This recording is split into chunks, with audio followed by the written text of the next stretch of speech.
Fala pessoal, nesse vídeo eu vou estar apresentando o meu projeto do Tech Challenge da fase 4 da FIAP, que é uma aplicação de análise de vídeo com inteligência artificial. Então esse projeto tem 4 funcionalidades principais, que é fazer o reconhecimento facial no vídeo, fazer uma análise de expressões emocionais, ele detecta atividades, faz detecção de anomalias, que são movimentos bruscos, que ele não consegue definir, e no final ele gera um resumo com todos esses resultados que são obtidos a partir dessas análises. Agora eu vou mostrar o código de cada módulo e depois, no final, eu mostro os resultados. Então aqui é a árvore de arquivos do projeto, eu tenho aqui o main, que é o arquivo principal, ele que faz a orquestração de tudo, e eu tenho também aqui o demo.py, que é uma versão mais simples do projeto para rodar um pouco mais rápido. Os resultados são semelhantes, só que ele está um pouco mais simplificado. E aqui dentro da pasta de módulos, eu tenho os módulos principais, né? O que faz a detecção de atividades, de emoções, de faces, e o que gera aqui o relatório final com todos os resultados analisados. Bem, o primeiro módulo aqui é o Face Recognition Module, que é o módulo que faz o reconhecimento facial. Então, as primeiras linhas aqui, eu faço a validação de qual biblioteca está disponível. Então, a gente pode usar o Deep Face ou pode usar também o Face Recognition, né? Bem, daí na inicialização desse módulo, a gente tem alguns argumentos aqui que podem ser preenchidos, porém o mais importante aqui é o de tolerância, porque quanto menor, mais restrito vai ficando o reconhecimento. Ou seja, ele vai detectando mais pessoas diferentes. O padrão aqui está 0.45, mas se seu vídeo tiver muitas pessoas, você pode usar padrões menores até você encontrar o que se adequa para a situação que você está analisando. Outro ponto aqui que eu coloquei, eu não falei ali em cima, mas eu estou usando aqui o Face Recognition ou Deep Face. Caso nenhum dos módulos estejam disponíveis ou dê algum problema, ele acaba usando o OpenCV. Aqui como exemplo eu vou usar o Deep Face como padrão para explicar alguns conceitos importantes para a gente entender melhor como que funciona a parte de análise facial. Bem, aqui eu tenho a função da Detect with Deep Face, que ela funciona da seguinte forma. A gente extrai um embed do rosto, que é um vetor de 512 números, e esse vetor representa as características únicas daquela face. Depois a gente compara esses embeds que já são conhecidos, usando distância de cosseno. Então, quando eu entro aqui no... e tem outro ponto importante. Esse FaceNet 512, ele é um modelo que foi treinado pelo Google com milhões de rostos. Então, com o tempo, ele aprendeu a extrair essas 512 características que geralmente diferenciam uma pessoa da outra. Esse parâmetro aqui, Align True, também é bem importante porque ele rotaciona e centraliza o rosto antes de processar. Basicamente, ele garante que a mesma pessoa vai gerando embeds consistentes, mesmo se ela estiver em posições diferentes, tipo inclinada, né, deitada, no vídeo que a pessoa está dançando e fazendo vários movimentos ou está deitada, enfim. Aí depois que ele faz a extração dos embeds, ele vai fazer a identificação das pessoas. Aqui, né, eu uso, como eu falei ali, eu uso a distância de cosseno. Basicamente, essa distância de cosseno, a gente consegue calcular a distância entre os embeddings.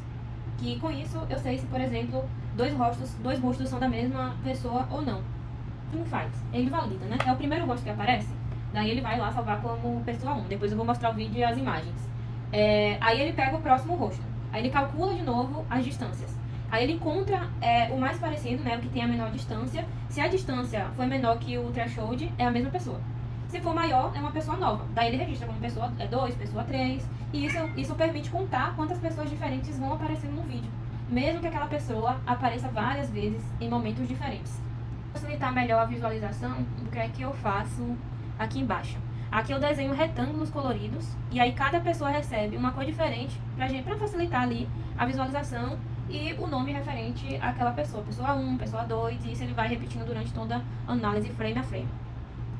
Agora entrando aqui no módulo de emoções, eu analiso aqui as emoções daqueles rostos detectados, né? Aqui eu estou trabalhando com 7 emoções diferentes, que é feliz, triste, raiva, surpresa, medo, nojo e neutro. Bonitinho, eu usei aqui, eu traduzi, né, para português, defini cores diferentes para cada emoção e coloquei os emojizinhos para saírem no relatório e no terminal.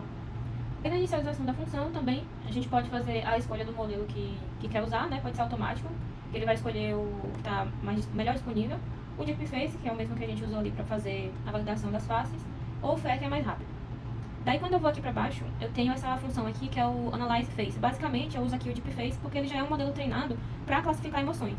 Daí ele retorna qual é a emoção dominante e a confiança de predição na hora que ele analisa ali os frames do vídeo. Resumo o que essa função aqui ela está fazendo.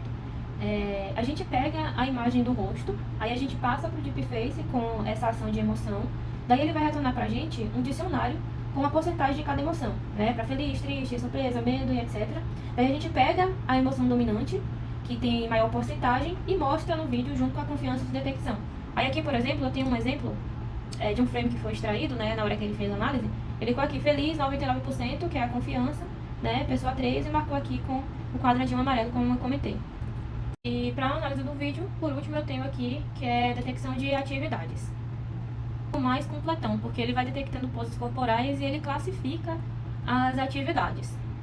Daí aqui, o que é que eu fiz, né? Eu predefini quais são as atividades, né? Parado, andando, sentando, braços levantados, acenando, e movimento anômalo, né? Que é movimento brusco ou movimento atípico. O corpo, eu usei o Media Pipe Pose, ele detecta 33 pontos do corpo humano, que aí ele forma um esqueletinho e a partir disso ele consegue identificar o tipo de atividade. E como que funciona aqui a classificação das atividades? Basicamente ele funciona com scores de confiança. Cada verificação que passa, ele adiciona uma atividade com sua pontuação, que são essas aqui de baixo. Então no final ele vence a que tiver maior score. Então, por exemplo, se a pessoa está com os braços levantados e acenando, braços levantados vai ganhar porque tem um score 9 e o acenando tem um score 0,85. E isso ele vai fazendo para todas as atividades que a pessoa está executando ali no vídeo, né? Os movimentos que está executando. E aí sempre vai vencendo a que tem maior pontuação. Daí vamos pegar, por exemplo, a função que verifica se os braços estão levantados. Aqui a gente tem o Pose Data, que é um dicionário com os pontos do corpo detectados pelo modelo de pose.